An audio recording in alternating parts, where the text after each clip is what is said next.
अशी चिक मोत्याची माळ होती ग 30 तोळ्याची ग. चिक मोत्याची माळ होती ग 30 तोळ्याची ग.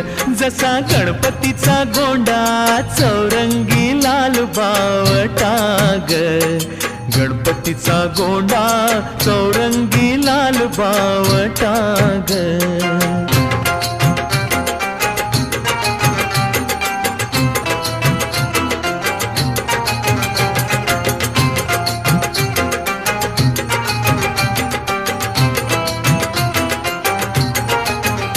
या चिक माळेला रेशमी मौचार दोरा ग. या चिक माळेला रेशमी मौचार दोरा ग.